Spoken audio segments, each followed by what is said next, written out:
भारत के संविधान के अनुसार बोलने का मौलिक अधिकार प्रत्येक भारतीय व्यक्ति को है, तो हम भी भारतीय व्यक्ति हैं और हमको भी अधिकार है भारत में बोलने का। हम अपनी बात अगर बोलते हो, किसी को दिक्कत है तो वो ईयरफोन लगा करके घर पर टीवी बंद करके रखे, पानी ज्यादा पिए वरना हार्ट फेल हो जाए। ये हमारा डिस्क्लेमर रहता है। और एक डिस्क्लेमर देना चाहता हूँ कि ये वीडियो इस महान नॉन बायोलॉजिकल इंसान के लिए है, तो इसे स्किप मत करिएगा। क्यों बे? क्यों? क्योंकि जब मुझे पता चला कि नॉन बायोलॉजिकल मोदी जी का 75th बर्थडे है, तो मैं सोचा मोदी जी को कुछ गिफ्ट दे देता हूँ। मैं एक ऐसा इंसान हूँ जो जन्मदिन मनाता भी नहीं। नहीं, गिफ्ट तो आपको लेना पड़ेगा।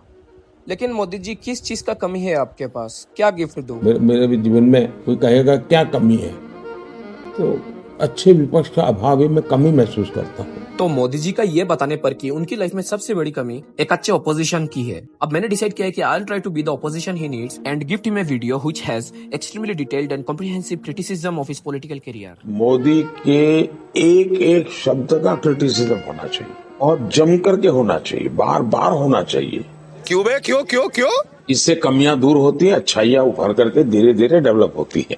और इसीलिए मैं मोदी जी को कॉन्स्टेंटली अपने वीडियोस के थ्रू क्रिटिसाइज करता रहता हूँ, ताकि वो अपने कमियों को दूर करके अच्छाइयों को डेवलप कर पाए। You're right. और इसलिए मेरी हर वीडियो पब्लिश होने के बाद विदाउट फेल मोदी जी ने मुझे हमेशा याद दिलाया है कि आप जो मेरी आलोचना करते हैं वो मेरे लिए बहुत बड़ा खजाना है, वो मेरे लिए गोल्ड माइन है।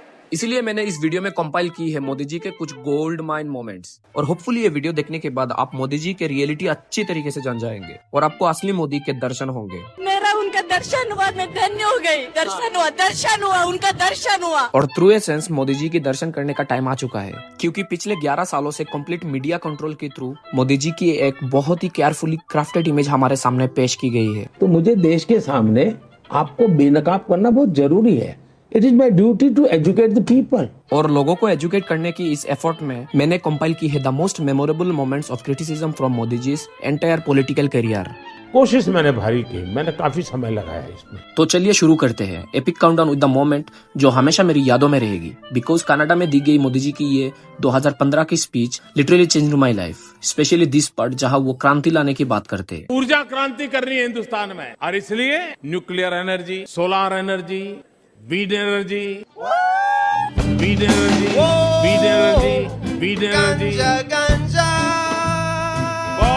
बहुत मुबारक। मानना पड़ेगा मोदी जी, इंटरनेशनल बेइज्जती करवाने में कोई कसर नहीं छोड़ते हो आप। तो यही तो मेरा काम है। और इसी काम के लिए अक्का पॉलिटिशियंस एक तरफ और आप एक तरफ। I really love you man. आदरणीय प्रधानमंत्री श्री नरेंद्र मोदी जी। तो चलिए चलते हैं गोल्ड माइन मोमेंट नंबर 2 की तरफ, which is 2 more epic slips of tongue by आदरणीय मोदी जी। कि बेटी बचाओ बेटी पढ़ाओ अभियान, ये क्या बोले मैं समझा नहीं। कि बेटी बचाओ बेटी पढ़ाओ, मतलब स्पीच में की गई कुछ ऐसी गलतियां जो अगर राहुल गांधी ने करी होती तो एनसीईआरटी की बुक्स में आज उसके चैप्टर छप गई होती। I believe that investigating in a girl child lifts up the entire family. ये क्या बोले मैं समझा नहीं। Investigating in a girl child. और इसे कहते हैं Freudian slip ultra pro max, which takes us to moment number 3, the Snoopgate scandal of Amit Shah and Modi ji. Cobra post और गुलेल.com इन 2 खोजी वेबसाइटों ने पर्दाफाश किया है कि गुजरात की बीजेपी सरकार ने एक महिला की जासूसी की है। मतलब गुजरात के सीएम रहते मोदी जी पर एक जवान लड़की को स्टॉक करने का एलिगेशंस लगे थे, और ये एलिगेशंस लगाए थे गुजरात के एक बहुत ही हाई रैंकिंग आईएएस ऑफिसर ने। मैं उस वक्त डीएम भुज था, तो स्टेज के ऊपर इनको पहली बार मुख्यमंत्री से इंट्रोड्यूस करा गया। इस दिन को हिल गार्डन का इनॉग्रेशन था। तब तक इस लड़की को मेरे में इतना कॉन्फिडेंस था कि हर बात बताती थी। जब इसने मुझे कुछ एसएमएस दिखाए, बिल्कुल फ्रिवलस एसएमएस थे, मतलब मुख्यमंत्री के पास ऐसे एसएमएस भेजने का टाइम भी होगा ये भी कोई सोच नहीं सकता है। और इस घटना की न्यूज सबसे पहले विद एविडेंस तब बाहर आई जब गुजरात में चल रहे फेक एनकाउंटर केसेस में एक हाई रैंकिंग पुलिस ऑफिसर पकड़ा गया, और उस केस की इन्वेस्टिगेशन के दौरान कुछ ऑडियो टेप्स सामने आई, जहां तब की गुजरात होम मिनिस्टर अमित शाह इस पुलिस ऑफिसर से उस लड़की पर चल रही जासूसी की मिनट की खबर ले रहे थे। The Gujarat police apparatus used its sweeping powers to rigorously monitor every private moment, every personal conversation. Strict orders were given to closely observe and profile all those who met her. Shah was particularly interested in knowing the men that Madhuri was meeting. Shah even wanted to know who Madhuri was dating or planning to get engaged to. In tapes में record हुई कई घंटों की conversations में अमित शाह बार बार एक साहब का नाम ले रहे थे, जिनके कहने पे इस लड़की की लाइफ की छोटी सी छोटी मूवमेंट को ट्रैक किया जा रहा था। Listening to the conversations, it appears that as far as the people involved in the operation were concerned, there was no confusion as to who this Sahib was. On Snowcake, my question to you is, you have worked with Amit Shah for a very long time. Do you believe the voices that of Amit Shah? जो आज छोकरो जो आओ ना जी जी जी जी sir sir को ध्यान दे बिल्कुल बिल्कुल तो શું સાહેબ ને માહિતી તો મળે જ છે પછી આપણો બધું છિદ્રો દેખાય जी जी sir Can you identify that voice as his voice in the tapes? Supreme court इस बात को देख रही है, सुप्रीम कोर्ट देख रही है। What is your view? स्नोकेट में आप सुप्रीम कोर्ट चले जाइए, पहले उसको इस दर मत लाइए, बोल दिया मैं। और आपका काम ये नहीं है इस प्रकार से मुझे फंसाना है, इसके लिए आपको इंटरव्यू नहीं देते।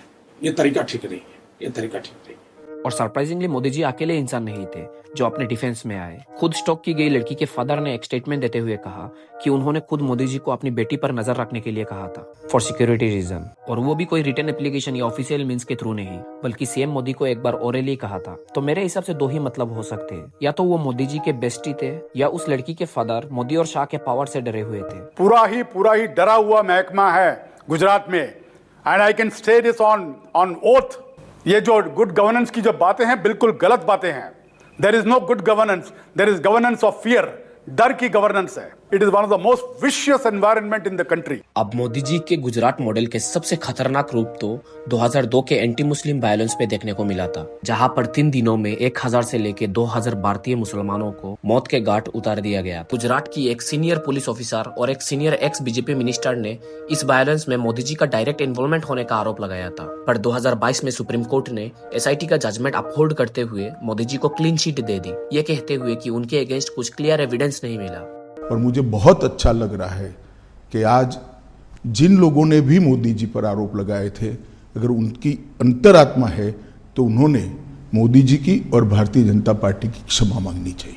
अनफॉर्चुनेटली इस पूरे केस का सबसे मेमोरेबल मोमेंट तब सामने आया था जब एक स्टिंग ऑपरेशन में विश्व हिंदू परिषद, बजरंग दल और बीजेपी यानी संघ परिवार के डिफरेंट मेंबर्स ने न ही सिर्फ वायलेंस पे अपना रोल बताया, बल्कि मोदी जी ने इस राइट में कैसे साथ दिया, उनका रोल्स को क्लियरली अप्रिशिएट किया। जो गुजरात में नरेंद्र भाई ने किया वो कोई नहीं कर सकता। जो उन्होंने किया है ना, किसी मुख्यमंत्री ने नहीं किया होगा। जो 20-25 साल से हमारी नजरों में जो लोग थे उनको चुन चुन के मारा है।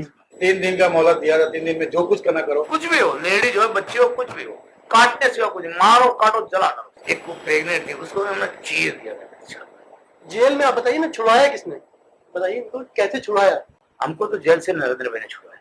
उन्होंने जज बदले और जज बदल के फिर नरेंद्र भाई ने सेटिंग की और नरेंद्र भाई ने हमको छुड़वाया, तो हम नहीं छूट सकते। अब हो सकता है कि नरेंद्र भाई ने शायद खुद को भी ऐसे ही छुड़वाया हो, या ये भी हो सकता है कि वो बिल्कुल इनोसेंट हो और ये संघ परिवार के लोग स्टिंग ऑपरेशन में सरासर झूठ बोल रहे हो। 2002 में ऐसा किया वैसा किया, ठीक लगा। तो मुझे लगता है कांग्रेस के दिमाग में मुस्लिम वोट बैंक है। मीडिया के भी जो हमारे सेकुलर फौज है, कुछ लोगों को उसी बातों को लेकर के विदेशों से पैसे मिलते हैं। जो उन्होंने किया है ना, किसी मुख्यमंत्री ने नहीं किया होगा। 3 दिन का मोहलत दिया था, 3 दिन में जो कुछ करना करो। हमको तो जेल से नरेंद्र भाई ने छुड़वाया। आपको लगता नहीं कि आपको अब समय आ गया है, आप भी माफी मांग लें? ऐसा लगता है कि आपको किसी चीज के लिए पश्चाताप करना है?